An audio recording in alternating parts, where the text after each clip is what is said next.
Nous parlons maintenant de nos artistes. Un petit Condé qui a alité, mon cher Tamba Zakari Milimono. Hier, on a vu le ministre Bantamasso à du côté de Niasdine. Et pendant ce temps, ce jeune aussi, un styliste, est gravement malade. Et on nous apprend même ce matin que la chance de survie est vraiment minime, mon cher Tamba. Alpha ou Fashion. Ouais. Je suis choqué, ouais, notamment par Petit Condé, j'étais déjà au courant, mais ouais, Alphao, ça me tombe dessus comme ça, parce ouais, que nous n'avions pas l'information, et c'est aussi quelqu'un particulièrement, en tout cas, de moi proche, ouais, et forcément, ça s'est effet indésirable qui peut affecter. Ouais. Ce que j'en dis, c'est que par rapport déjà à Petit Condé, la maladie ouais, et la mort participent à la vie. La maladie et la mort participent à la vie.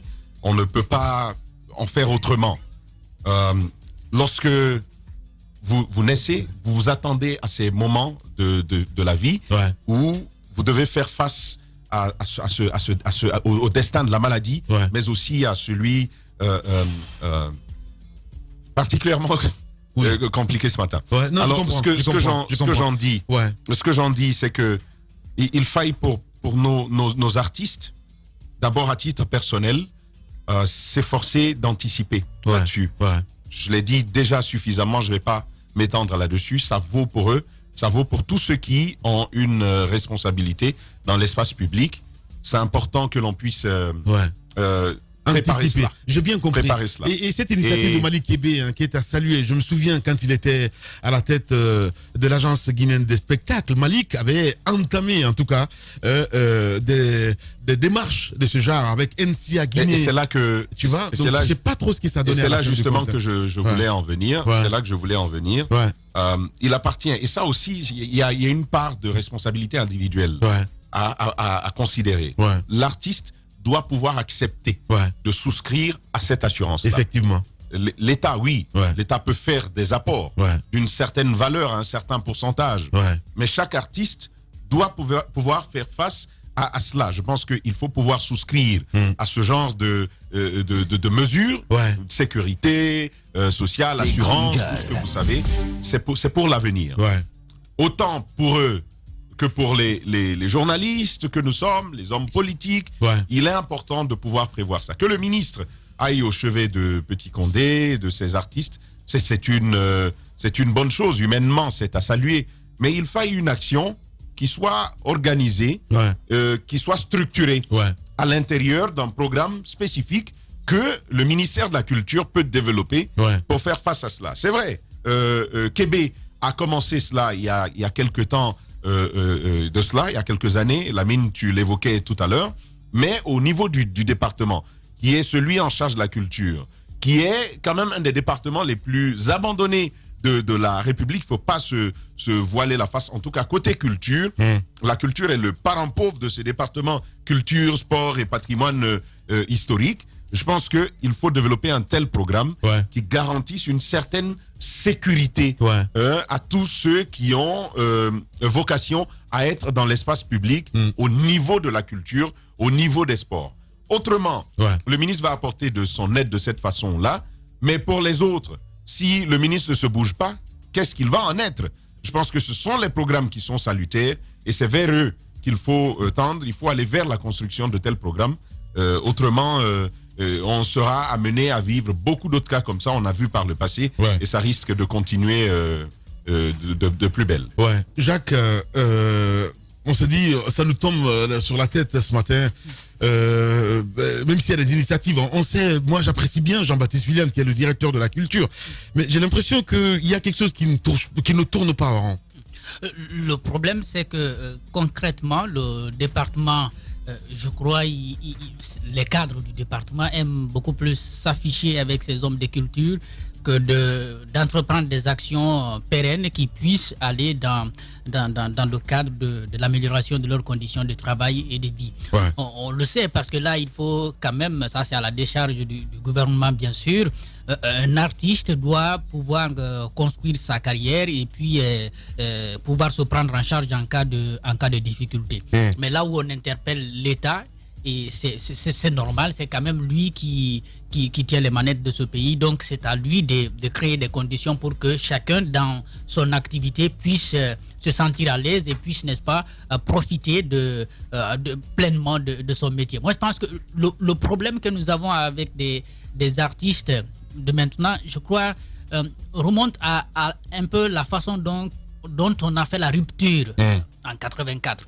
Parce que nous apprenons, et je crois que ça peut se voir encore à travers les vieux qui existent. Le premier régime avait fait de certains artistes carrément des fonctionnaires. Ouais. Donc, beaucoup s'attendaient à ce que le gouvernement continue avec ces types d'appui. Lorsque vous êtes une célébrité, on vous rapproche et puis à la fin de l'année, on vous envoie un peu d'argent. Ouais. Mais il y a une rupture totale. On est entré dans le libéralisme, qui n'était pas... Ouais. Parce que c'était des fonctionnaires, hein, voilà, il faut le rappeler. Il y a beaucoup de fonctionnaires comme ça. On va revenir dans un instant à mon cher ami Jacques Lewalino, en direct ce matin chez les GG, le secrétaire général du ministère de la Culture, donc Monsieur Istokira. Les grandes gueules. Monsieur le secrétaire général, bonjour, bienvenue dans les grandes gueules. Oui, bonjour, c'est un plaisir de dire bonjour aussi aux millions de téléspectateurs et d'auditeurs. Nous vous avons senti assez peiné lorsque vous avez rendu visite à Petit Condé. Vous avez dit que son état était critique. Alors, expliquez-nous un tout petit peu qu'est-ce qui se passe réellement et est-ce que des dispositions sont en cours au niveau du ministère pour lui venir en aide? Oui, tout à fait. Nous avons été informés, j'avoue, tardivement par la famille biologique d'Ousmane Camara, à laquelle d'ailleurs je suis très lié. Et ensuite, aussitôt, le ministre Sanoussi Bantamasso a été tout le cabinet. Et donc, il nous a désigné d'aller lui rendre visite et voir son état de santé. Bon, j'avoue que il est, sur le plan médical, bien suivi. Parce qu'il y a un certain professeur Lansana Kapara, qui est le patron du service de pneumonie de Yasdine, qui le suit avec toute son équipe. Donc, j'ai trouvé Wastério aussi, Sekou Konté, qui est le chef d'orchestre du groupe standard Petit Condé. Bon, mais nous attendons, il ne faut pas mettre la charrue avant les bœufs, nous attendons les conclusions du médecin. Ce n'est pas le malade ou les parents ou les amis du malade qui vont dire évacuer tel ou tel. Vous savez que nous traversons une période de crise sanitaire qui est très très difficile, où les frontières sont fermées, pas de vol. Mais qu'à cela ne tienne, le ministère a pris des dispositions. Le BGDA est venu avec sa direction pour justement une assistance éventuelle sur le plan financier, parce que s'il y a des produits à acheter et tout, nous avons été rassurés par le corps médical. Et nous pensons que d'ici un moment, les dispositions vont être prises. Il faut signaler aussi que Petit Condé et son épouse n'avaient plus de passeport parce que les 2 passeports étaient expirés. Et c'est là, d'ailleurs, je dois rendre un vibrant hommage et dire merci à M. Keta, qui est le directeur de la police de l'air et des frontières. Toute la journée du samedi, nous nous sommes battus pour avoir les passeports ordinaires pour que, éventuellement, si les conclusions médicales nécessitaient une prise en charge à l'international. Mais bon, pour le moment, les médecins nous ont rassurés, ils sont en train de travailler. Hier, d'ailleurs, nous étions au chevet de Petit Condé. Et c'est ce qu'il faut dire pour le moment. Nous attendons les dernières conclusions du corps médical. Okay. Et c'est à partir de là qu'une décision peut être prise. Alors, à la guitare, tous ceux qui connaissent Petit Condé savent qu'il a des doigtés magiques. Un tel artiste qui a ému plus d'un, donc qui a une longue carrière aussi. Comment comprendre qu'il y ait des difficultés, même liées à une certaine prise en charge, que l'artiste soit contraint à appeler à un SOS? Est-ce que c'est le milieu culturel, c'est le milieu de la musique, c'est le milieu culturel politiquement parlant qui n'est pas assez bien structuré, ou qu'est-ce qui se passe? Parce que la question qui me taraude l'esprit, c'est vous allez continuer jusque quand à apporter de l'assistance à tout artiste qui tombe malade? Est-ce que ça peut continuer? Moussa, c'est une question extrêmement importante et intelligente. Il faut que le peuple de Guinée entièrement comprenne aujourd'hui que depuis le discours-programme du général Lansana Conté, le 22 décembre 1985, il a été tracé une voie libérale.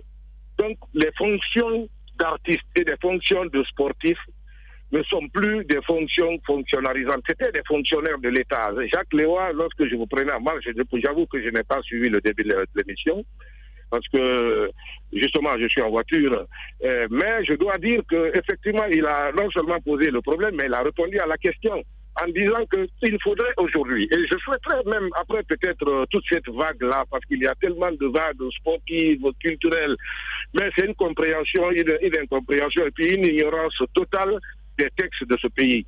Ce sont des gens comme des huissiers de justice. Est-ce que lorsqu'un huissier est malade, est-ce que c'est le ministère de la Justice qui le prend en charge?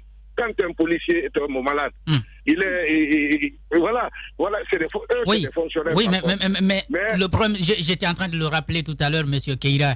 J'ai dit le premier régime avait fait de certains artistes fonctionnaires. Je ne dis pas que d'emblée tous les artistes guinéens devraient se considérer comme des fonctionnaires, mais il y a quand même cette habitude et qui a continué pendant un moment. Lorsqu'on voit un aîné qui continue à percevoir son salaire alors que vous exercez le même métier, est-ce que dans la rupture, vous n'avez pas manqué de stratégie? Je ne dis pas vous, Keïra personnellement, mais le gouvernement, les gouvernements successifs n'ont pas manqué de stratégie pour préparer, n'est-ce pas, les artistes à accepter le fait que ce sont des privés, donc ils doivent pouvoir s'organiser pour vivre même après la carrière.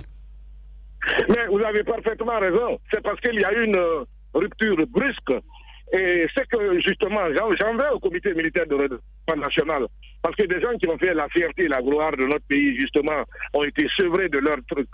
Mais le Festival national des arts et des arts et de la culture, le FENAC, il était dans un coma profond. Il a fallu en 2010, lorsque nous étions ministres des Arts et de la Culture sous le magistère du général Sekouba Konaté et le Premier ministre Jean-Marie Doré pour faire renaître le Festival national des Arts et de la Culture. Tout cela était dans les cimetières de Cameroun là-bas. Donc, je suis très révolté aujourd'hui parce que ce n'est pas normal que de telles choses arrivent là. C'est-à-dire que la transformation a été subique. Les usines ont été troquées ont été vendues à des gens ici qui ont été incapables de faire travailler les usines. Les instruments de musique ont été retirés à des orchestres nationaux ici. Mais qu'à cela ne tienne, vous savez, moi je ne fais pas de démagogie, je ne fais pas de bois de langue, de langue de bois. Le président de la République, le professeur Alpha Condé, depuis son arrivée, a fait des efforts, il faut le reconnaître, parce qu'aujourd'hui, justement, dans cette dynamique, et il dit d'ailleurs, il prend la Guinée où le président Sékou Touré l'a laissé, je crois que c'est dans le domaine du secteur de la culture et du sport, et ça je le dis sans démagogie parce que je n'ai pas de couleur politique. Bien. Mais il fait ce travail-là. Isto, attendez. Non, mais je n'ai jamais dit que vous êtes démagogue, Isto. Mais si vous insistez dessus, voilà.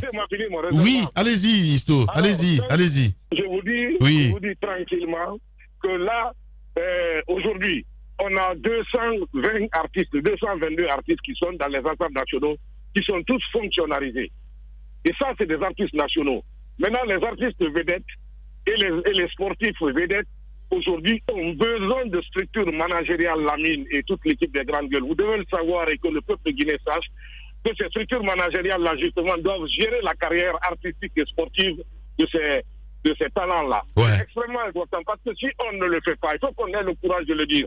Et là, je crois que les semaines qui viennent, je vais faire des sessions de formation à l'intention des journalistes sportifs, des journalistes culturels, pour qu'on explique aujourd'hui comment ce qui est un artiste, le statut de l'artiste et comment sa carrière artistique et sportive doit être gérée. C'est extrêmement important parce que sinon, ça va être toujours la même chose. Aujourd'hui, tout de suite, on m'apprend que Alpao aussi est malade. Ouais. Un garçon qui est très sympathique et qui est efficace. Justement, justement sur la fonctionnalisation, j'ai mon opinion tout à moi. Mais justement, vous l'évoquiez, Alphao est aussi souffrant. On évoque une situation particulièrement préoccupante pour lui. Première question, quel traitement est-ce que le département lui réserve sur le cas Alphao? Sur le premier volet de votre intervention tout à l'heure, on parle toujours programme. Alors, la question qu'on se pose aujourd'hui en Guinée, c'est qu'est-ce qui est fait côté département pour garantir à l'artiste de pouvoir jouir du produit de son travail pleinement, sans spoliation de droits d'auteur particuliers? Alors, je dois vous dire que le problème commence d'abord au niveau de la nouvelle loi qui est votée sur la protection des œuvres littéraires et artistiques. Très bientôt, les derniers textes vont être soumis à la nouvelle Assemblée nationale pour le vote et ensuite proposé au président de la République, qui est d'ailleurs disposé parce qu'il l'a dit lors de la dernière édition du Festival national des arts et de la culture. Maintenant, au niveau des artistes, après Dieu, c'est les artistes qui créent. Donc, à ce titre, ils méritent respect et considération. Mais ce qu'il faut retenir, c'est que les radios privées, les télévisions privées contribuent favorablement à rendre pauvres nos artistes. Parce qu'il y a ce qu'on appelle, en matière de propriété intellectuelle, le temporisme,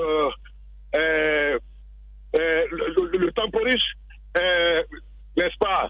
C'est-à-dire que le nombre de musiques et le timing diffusé. Mais il se trouve que malheureusement, quand on est en Guinée, toutes les radios et toutes les télévisions, et on joue plus de musique étrangère, musique étrangère, que de musique guinéenne. Donc, du coup, la SACEM, qui est un organe de suivi et de paiement de ces droits d'auteur, fait des piges. Et en ce moment, les artistes étrangers ont plus d'argent. Et un créateur vit essentiellement de ses droits d'auteur. C'est les droits d'auteur seuls qui peuvent faire en sorte que les artistes soient riches. Oui, plus riches que les hommes politiques, ça je vous le dis. Que disent nos textes? Vous savez quelque chose? J'en ai discuté un peu avec Kerpa Lassanou, qui est le patron de Lutergui, et je crois que dans quelques jours, nous allons entamer les discussions pour que, c'est vrai, les radios, pour le moment, ont des problèmes, nous savons, financiers. Parce que je connais mon ami Lamine Guinassi Holding, mais il faudrait qu'on vous associe là-bas pour que vous acceptiez de payer les droits d'auteur. Bien. C'est extrêmement important. Et ensuite, l'organe de gestion des œuvres. Le BGDA, il y a beaucoup de trucs sur lui. Le BGDA, justement. Je vous dis, mais laissez-moi finir, Jacques. Ce n'est pas une banque. Ce n'est pas une banque. La mission du BGDA, c'est de percevoir. La collecte, ensuite, la protection et la distribution des droits d'auteur. C'est comme vous, les journalistes, vous collectez, vous traitez et vous diffusez. Voilà. Donc, une radio ne peut pas être une banque au même titre que le Bureau guinéen des droits d'auteur. Il faut que cela soit compris. Mais on est dans un pays où les 80% des Guinéens ne savent pas lire et ne savent pas aussi parler français. Alors, Isto, nous allons essayer de passer par une méthode. Le cas de Alphao Fashion. Et les autres peuvent comprendre. Oui. Voilà, le cas de Alphao Fashion. C'est bien, on peut même consacrer une émission entière là-dessus en ce qui concerne évidemment le Bureau guinéen de droits d'auteur. Le cas de Alphao Fashion, Tamba a posé la question, qu'allez-vous faire, Isto Kera? Parce que là, on nous apprend ce matin, sa chance de survie, c'est minime. Oui, je viens de parler tout de suite. Et d'ailleurs, je remercie Alpha Serum de Génération 224 qui m'a appelé hier vers 22h pour attirer notre attention. J'avoue que le département n'était pas au courant. Mais nous allons tout de suite au chevet du garçon pour voir ce que le département doit faire. Mais tout le monde doit savoir que le département a une mission d'accompagner aujourd'hui les initiatives privées. Ce n'est pas une obligation entre griffes. Mais nous accompagnons les initiatives privées. Les fonds sont créés, le Fonds de développement des arts et de la culture, le FODAC, le Fonds du développement des sports. Si les fonds-là sont alimentés, normalement ça devait commencer cette année, mais malheureusement il y a cette pandémie-là, le Covid-19, nous pensons qu'après cela, le pays va rentrer dans la normalité et une fois que ces caisses sont alimentées, tout ce problème-là va disparaître. Elles vont disparaître. Parce que ces fonds-là sont créés pour ça, pour justement financer les projets sportifs et culturels pertinents. Et ça, la vision du président de la République, de son gouvernement, cette vision est claire. Bien. Ça, je le dis aussi sans problème. À FAO, nous irons tout de suite à son chevet et nous allons prendre les dispositions qu'il faille pour assister sa famille. Bien. Parce que c'est un garçon que je connais personnellement et qui fait honneur à notre pays dans le domaine de la mode, qui est d'ailleurs une des composantes de la culture. Ouais, évidemment. Voilà. Merci beaucoup, mon cher Istokira, et j'espère qu'il y aura moins d'incidents avec Petit Saut chez vous, parce que voilà, j'espère qu'il n'y aura plus de vagues. Allez, merci beaucoup. Voilà, c'est un problème de personne. Je vous remercie très sincèrement et vraiment merci pour tout ce que vous faites. Merci beaucoup. Merci beaucoup, Istokira. Allez, dans la deuxième partie, mesdames et messieurs, de l'émission, oui, le bouillant Souma, nous allons l'avoir ce matin chez nous. Et nous allons partir aussi du côté de Kindia avec les prisonniers. Évidemment, vous êtes très nombreux d'ailleurs à nous écouter dans les prisons. Merci de votre fidélité. On reviendra dans la deuxième partie et je m'occuperai aussi de vos SMS. Vous êtes chez les GG sur Radio Espace. Certains disent que nous ne sommes pas une chaîne guinéenne. D'autres affirment même que nous ne sommes pas journalistes. Mais vous, savez-vous vraiment qui nous sommes? Les valeurs que nous défendons. La liberté. La liberté d'expression. Et d'opinion. Nous défendons l'égalité. L'égalité des chances pour tous. Pour tous. Nous sommes une équipe. Nous sommes cette diversité qui fait la Guinée. Et nous en sommes fiers. Et si vous veniez voir par vous-même? Nous sommes la Guinée. Nous sommes Adafo Média.